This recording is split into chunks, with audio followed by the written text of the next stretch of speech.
What's up? So here I have a bike from a company called Rundeer who makes electric bikes. In this bike, this is the Hummer, as they call it on the box. So we're gonna be assembling this bike, getting it put together. I'll have a link down in the description box down below for this bike. But we gotta start off with getting it assembled so we can try this thing out.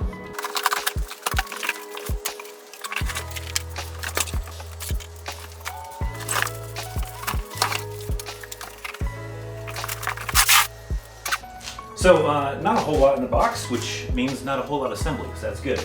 So it looks like we have the main part of the bike. Looks like we have the front tire, we've got the seat, and then we've got some other components in these boxes that we'll get open too. So this one comes in the box. We also have this piece here. The only thing that had me a little bit concerned is there's this other thing. It looks like a cap or some sort.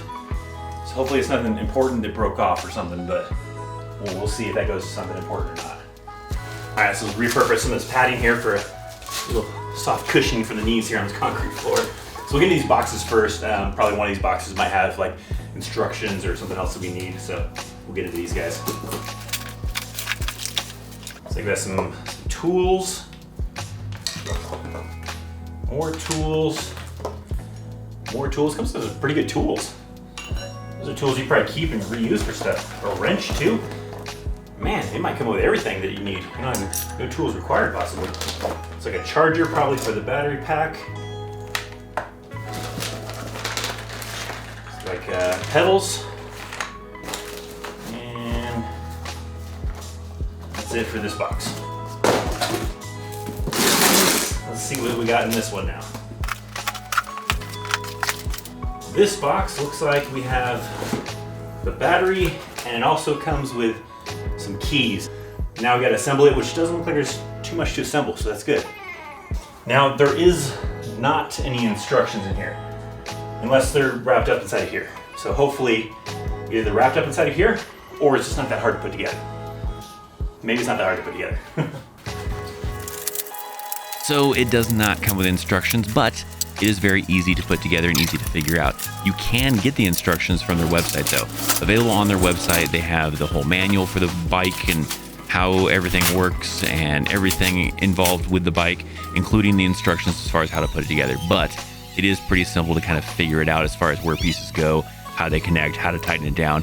The really nice thing is that all the tools come with the box. So everything you need to assemble the bike, you got it in the box that comes with it. I did not have to use any of my own tools as everything was already available inside the box. So it was actually fairly simple to put together. Whew. All right, assembled, I believe. The hardest thing I definitely will say was the pedals. Maybe that's on me, I don't know. I was having a hell of a time trying to get the pedals to thread through there and then tighten it up without the thing moving, because it's moving and you're trying to hold on to it. So that was the most challenging. So that's not that bad though. I mean, everything else was fairly simple, given that there was no instructions in here, unless it was somewhere and I just missed it. I don't know. But without instructions, it was pretty easy. The hardest thing was just trying to get those pedals to thread through there. Other than that, pretty easy to assemble. So I believe the only thing that's left is to insert the battery, which I believe goes into here. There's a latch on this side that will unlatch it, I believe, and that'll get me into the other side, I think. Got a little holder here. What's this little? I got a port right here on the side for you to plug it in, I think, without having to take the battery out every single time. So that's nice. All right, so I think you unlatch this, and that opens. Now this, oh yeah, and this guy swings open. Let's see here. The easiest way to swing this thing open is this, I guess. I got a lot of jump in the way, but. All right, so we got it open here. We got some connectors right here, which I'm assuming probably line up with these connectors that are right over there. So we'll get this lined up and get slid up into here. Now the battery just slides into place, and at this point I did not realize that you actually use the keys to lock it into place. I was trying to get it to click or something. It does not, but that's what you use the keys for. The keys will actually allow you to lock it in place so that way it can't fall out and can't be stolen and taken out of the bike. So after a few days, I was able to get the bike out on the road to ride it around, check it out. I took it on a nice bike trail near where I live to really kind of test, how this bike can ride, through some trails, for a long distance. Now, you might be curious about the range of the battery. How long will this battery last? Now, the other key thing to note is that even if the battery dies, you can still use it as a regular bike. But let's first talk about the battery function of it and the range for this bike. It is estimated that somewhere between 45 miles and 60 miles on a full charge. So that is also going to depend on a lot of hills or downhills or whatever the case is, as of course it's going to use more of that battery energy if you have to go uphill and has to work harder compared to if you're on flat surface or going downhills. So probably to get the maximum amount of range is going to depend on really how many hills you have to climb and how hard is that motor going to have to work to get you to the speeds that you're trying to reach. In the center of the handlebars, you have a display that'll tell you how fast you're going, tells you the battery percentage, tells you how many miles you've gone, all sorts of functionality inside of there. So you do have different modes that you can have the bike in. If you have it in mode 0 or you have the bike off, you can still use it as a normal bike. On the right hand side of the handlebars, there is a 7-speed selector to allow you to shift different gears just like you would with a mountain bike. That way, if you have to go up a hill or you need to increase the intensity of the pedaling, then you can change the different gears to allow you to do what you need to do when you're not using the electric motor. Now on the left hand side is where you have the selector switches to move the arrows up or down, as well as a mode button in the middle to be able to turn the bike on or turn the bike off, as well as to select to be able to change the odometer from seeing the total mileage on the bike compared to the trip mileage and all sorts of stuff like that.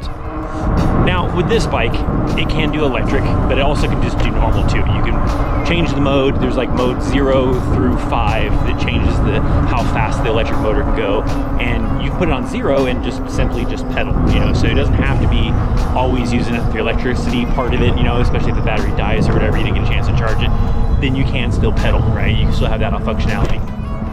It does have pedal assist, so like right now, I'm currently pedaling, and it still engages the electric motor, so I'm pedaling a little bit, and it's kind of, bringing me up to the speed based on the mode that I currently have it on, which right now I just have it on 1 because I'm just cruising right now. So as you start to pedal, let's say you're in mode 1. As you start to pedal, it's going to bring you up to the max speed of mode 1, which is roughly probably a little bit under 10 miles an hour. If you choose not to pedal, then you can use that accelerator on the right hand side to crank it all the way up and bring up to the max speed of whatever that mode is.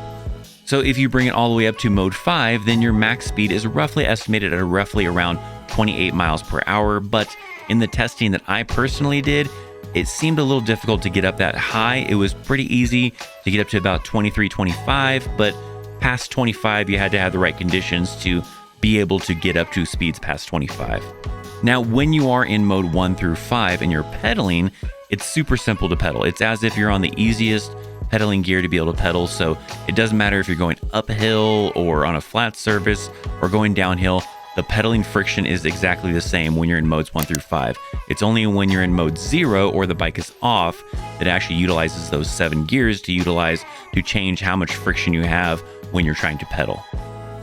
With it being an electric bike, it does have disc brakes, so not like your common brakes you would have like on some bikes. So it does have better brakes than like your normal mountain bike would have. As you probably saw earlier, the bike does fold in half, so you do have the convenience to be able to fold it in half, take the handlebars off, take the seat off, put it inside of a trunk of a car, in a closet, maybe even under a bed in some cases, but it does fold up nice and conveniently. It is still roughly about 66 pounds, so for some people that may be really light, some people may be a little heavy, but it's not like a super light bike. So 66 pounds is roughly how much it weighs for the total weight of it. I guess no matter if it's folded or unfolded, it's gonna have that same weight. I have been having a blast on this bike. It's really fun. I like how rugged it looks. It looks cooler than your normal mountain bike type of thing. It looks beefier, a little bit more like almost like a monster truck of a bike type of thing. It's fun just using the electric motor and just cruising around and riding around. I can use it if I want to as a regular bike and get some exercise, but so far I've really just been having fun with the electric part of it, since that's the most newest thing to me. I've never had an electric bike. I've always just had regular bikes, so I've been taking full advantage of the electric part of this particular bike.